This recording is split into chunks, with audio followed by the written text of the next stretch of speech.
अन्य समाचार छे आवा ज कंईक રીંછ એકલું નહીં પરંતુ ટોળામાં ફરવા ચાલ્યું। પાડોશી રાજ્ય રાજસ્થાનના માઉન્ટ આબુમાં એક બે નહીં પરંતુ એક સાથે ચાર રીંછ જોવા મળ્યા। દિલવાડા જવાના માર્ગ ઉપર રીંછના ટોળાની આ લટાર સામે આવી। રીંછનું ટોળું રોડ સામે આવ્યું અને તે સમયે એક ગુજરાતી પ્રવાસીએ રીંછના ટોળાને પોતાના મોબાઈલ કેમેરામાં કેદ કર્યું। ગુજરાતી પ્રવાસે કાર ઊભી રાખીને આ ટોળાને કેમેરામાં કેદ કર્યું। જો કે આ રીંછનું ટોળું રોડ પસાર કરીને જંગલ તરફ જતું રહ્યું હતું।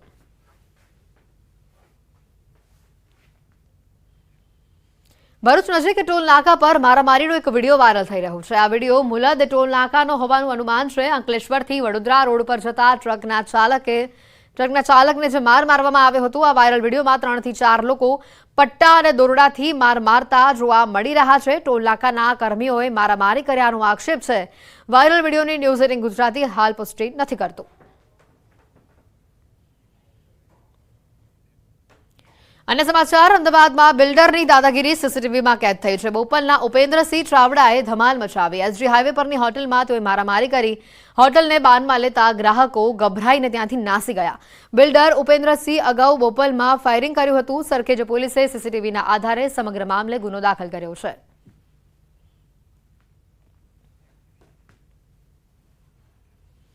अन्य समाचार છે કચ્છથી। અબડાસામાં એક હોટલમાં મહિલાઓએ તોડફોડ કરી। અબડાસાના છાટુડા નજીક આવેલી એક હોટલની અંદર તોડફોડ કરી। મહિલાઓએ સાથે મળી અનેક વસ્તુઓને આગચંપી પણ કરી। સમગ્ર ઘટનાનો વિડીયો સોશિયલ મીડિયા પર વાયરલ થયો। આ મામલે હજી કોઈ પોલીસ ફરિયાદ નોંધાઈ નથી। ઘટના પાછળ દારૂનું દૂષણ જવાબદાર હોવાનું હાલ અનુમાન છે।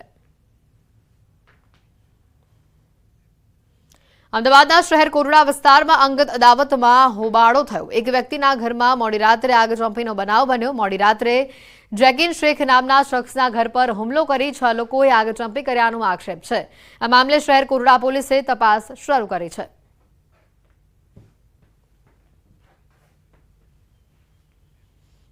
અંજની ઇન્ડસ્ટ્રીઝમાં 6 દિવસ બાદ ફરી કામકાજ શરૂ થયું। સુરતની અંજની ઇન્ડસ્ટ્રીઝમાં ઉડિયા ભાષામાં પોસ્ટર લગાવાયા છે અને આ મામલે મીટિંગ મળી હતી। વિવર્સ અગ્રણીઓ દ્વારા અંજની ઇન્ડસ્ટ્રીઝ ખાતે બેઠક યોજવામાં આવી અને આ બેઠકમાં લુમ્સ માસ્ટરો ઉપસ્થિત રહ્યા। અસામાજિક તત્વોના ભયના કારણે લુમ્સ માસ્ટરો કામે આવતા ન હતા અને તેમને સમજાવી કામે આવવા માટે અપીલ કરવામાં આવી। પોલીસ પણ પેટ્રોલિંગ કરી રહી છે તેવું સમજાવવામાં આવ્યું। હાલ 800 જેટલા યુનિટમાં 50,000 કર્મીઓ કામ કરી રહ્યા છે અને પ્રતિદિન 30 લાખ મીટર કાપડ બને છે। છેલ્લા 6 દિવસથી કામકાજ બંધ રહેતા કર્મચારીઓને 3.5 કરોડથી વધુના પગારનું નુકસાન થયું છે। કોઈ પણ પ્રકારની શરત મૂકવામાં આવી નથી। કાયમ માટે પોસ્ટરો જે લાગે છે, જે ભાવ વધારાના પોસ્ટરો લાગે છે એને ખતમ કરવા માટે ની જ અમારી મીટિંગ હતી અને માસ્ટરોએ પણ આ વાતને આવકારી કે ખરેખર બધી જ ફેક્ટરીઓની અંદર ભાવ વધારાની કોઈ જરૂરત હોતી નથી। સુરતમાં નકલી નોટો છાપવાનું કારખાનું ઝડપાયું। સરધાના વિસ્તારમાં ચાલતો હતો આ ગોરખ ધંધો। એસઓજીએ નોટો છાપવાનું મિની કારખાનું ઝડપ્યું છે। સ્થળ પરથી 1 લાખ રૂપિયાની નોટો પણ જપ્ત કરવામાં આવી છે। નોટો છાપવાના કારખાનામાંથી 4 આરોપીને પણ દબોચી લેવાયા છે। આરોપીઓ કમ્પ્યુટર પર નોટો બનાવીને કલર પ્રિન્ટરથી નકલી નોટ છાપતા અને ખાસ કરીને 100ના દરની નકલી નોટો બનાવતા હતા। શહેરના યોગી ચોકના એપલ સ્ક્વેરમાં આ ગોરખ ધંધો ચાલતો હતો। પોલીસે 3 આરોપીઓ સાથે 100ના દરની 1 લાખની નકલી નોટો સહિત 2 લાખનો મુદ્દામાલ જપ્ત કર્યો છે। હાલની તપાસમાં ખુલાસો થયો છે કે અસલી નોટ સ્કેન કરીને કલર પ્રિન્ટ કાઢી બજારમાં વટાવવાની ફિરાકમાં તેઓ હતા, જેમાં એક અસલી નોટની સામે 3 નકલી નોટ આપવાની હતી। પોલીસે આ કેસમાં માસ્ટરમાઇન્ડ સહિત 4 આરોપીઓને પકડ્યા છે, જેમાં રાહુલ, ભાવેશ, પવન સહિત સાગર રાઠોડ નામના આરોપીઓની ધરપકડ થઈ છે। આ 4 પૈકી સાગર રાઠોડ નકલી નોટો છાપવાનો માસ્ટરમાઇન્ડ હોવાનું સામે આવ્યું છે। આરોપીઓ અત્યાર સુધીમાં કેટલી નકલી નોટો બનાવી છે અને અત્યાર સુધીમાં તેમણે કેટલી નોટો બજારમાં વટાવી છે, આ સાથે જ આ ગોરખ ધંધામાં હજી કેટલા આરોપીઓ સંડોવાયેલા છે તે અંગે પોલીસે તપાસ શરૂ કરી છે। જોકે આ કેસમાં સવાલો થઈ રહ્યા છે કે આખરે કેટલા સમયથી આ ગોરખ ધંધો ચાલતો હતો।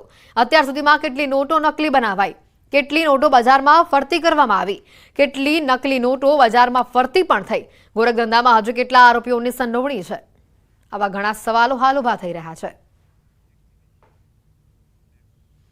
અમદાવાદ સાયબર ક્રાઇમ સેલનું સુરત અને લીંબડીમાં મોટું ઓપરેશન સામે આવ્યું। સિનિયર સિટીઝન સાથે ડિજિટલ એસ્ટેટના નામે 79 લાખની ઠગાઈ થઈ હતી અને જેની તપાસ ચાલી રહી હતી। સાયબર ક્રાઇમને મળેલા પુરાવાઓના આધારે સુરતના સરથાણામાં 2 સ્થળો પર અને લીંબડીમાં 1 સ્થળે ઓપરેશન ચલાવાયું હતું. સમગ્ર મામલે 5 આરોપીઓની ધરપકડ કરવામાં આવી છે. અનેક sim card, chequebook, passbook, ATM card, international credit card અને રોકડ રકમ સહિતનો મુદ્દામાલ જપ્ત કરવામાં આવ્યો છે. અન્ય લોકોના નામે બેંક એકાઉન્ટ ખોલાવી કીટ વિદેશ મોકલવામાં આવતી હતી. ત્યારે હાલ સાયબર ક્રાઇમ દ્વારા આ અંગે સમગ્ર મામલે આગળની કાર્યવાહી હાથ ધરવામાં આવી છે. એમને મુંબઈ પોલીસ ભાઈકાલા પોલીસ સ્ટેશનથી ફરિયાદ એમના વિરુદ્ધ ફરિયાદ થઈ એવી બીક આપવામાં આવી હતી અને પોતે સીબીઆઈ અને મુંબઈ પોલીસના અધિકારી તરીકે એમને વોટ્સએપ કોલના માધ્યમથી ફોન કરીને એવું જણાવ્યું હતું કે એમના નંબર ટ્રાયનામાં ગેરકાયદેસર પ્રવૃત્તિમાં આવ્યું છે અને ફેક ગેરકાયદેસર એડવર્ટાઇઝિંગમાં એમના નંબર આવ્યો છે, જેથી એમને અરેસ્ટ કરવામાં આવ્યું છે. એમનું અરેસ્ટ વોરંટ કાઢવામાં આવ્યું છે અને એના અનુસંધાને એમને તરફથી 79 લાખ લેવામાં આવ્યા હતા. શાળામાં દાઝી જતા સારવાર દરમિયાન મોત મામલે પગલાં લેવાયા છે. પંચમહાલના ગોધરાની સ્કૂલમાં આ બનાવ બન્યો. ગોધરા કાજીવાડા મિશ્ર શાળામાં વિદ્યાર્થીની સેનેટાઇઝરથી દાઝી ગયા બાદ 35 દિવસની સારવાર બાદ ગઈકાલે ધોરણ 8ની આ વિદ્યાર્થીનીનું મોત થયું છે. જેમાં શાળાના આચાર્ય જયશ્રીબેન સામે વર્ગખંડમાં સેનેટાઇઝર સહેલાઈથી મળી શકે એમ રાખી વર્ગખંડમાં ચેક નહીં કરી બેદરકારી રાખવામાં આવી હોવાનો ગુનો દાખલ કરાયો છે. ગોધરા શહેર બી ડિવિઝન પોલીસ મથકે મૃતક વિદ્યાર્થીનીની માતાએ આચાર્ય સામે ફરિયાદ નોંધાવી છે. આ સાથે સ્કૂલ આચાર્ય અને 2 શિક્ષિકાને સસ્પેન્ડ કરવામાં આવ્યા છે. ફરિયાદ બાદ ડીપીઈઓએ આ આદેશ કર્યા છે. 3 મહિલા શિક્ષકોને ફરજ પર બેદરકારી બદલ 6 માસ માટે સસ્પેન્ડ કરવામાં આવ્યા છે. જેમાં આચાર્ય સામે પોલીસ ફરિયાદ, જ્યારે સ્ટાફ સામે ખાતાકીય તપાસ થશે. 16 ઓગસ્ટના રોજ રિસેસ દરમિયાન ધોરણ 8માં અભ્યાસ કરતી ખુશ્બુ બારિયા ગંભીર રીતે દાઝી જતા વડોદરા ખાતે તેને સારવાર માટે ખસેડવામાં આવી. 35 દિવસની લાંબી સારવાર દરમિયાન ખુશ્બુનું મોત થયું છે.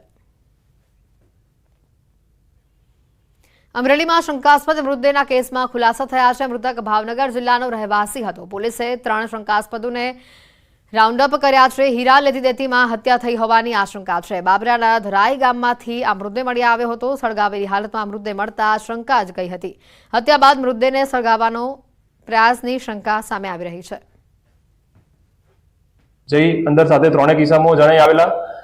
ત્યાંથી થોડે દૂર આગળ કંઈક સળગતું જણાઈ આવેલું. પોલીસે ચેક કરતા કોઈ વ્યક્તિને સળગાવવામાં આવ્યો હોય.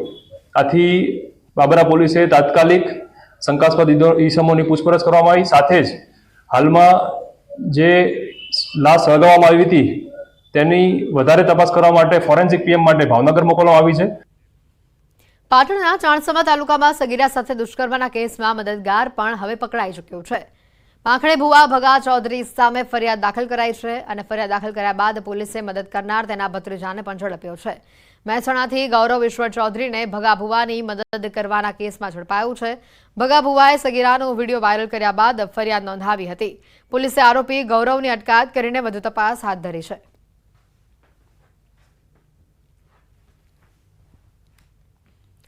રાજકોટ મહાનગરપાલિકાની ઘોર બેદરકારી સામે આવી છે. જાહેર રોડ પર ગટરનું ઢાંકણું ખુલ્લું હોવાથી એક વ્યક્તિનું વાહન તેમાં ફસાયું.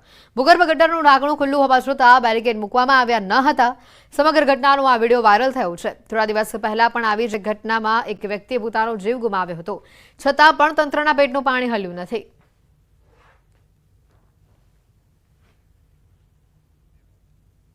કચ્છમાં વહેલી સવારથી દબાણ હટાવ કાર્યવાહી કરવામાં આવી રહી છે. ભુજ અને આસપાસના વિસ્તારોમાં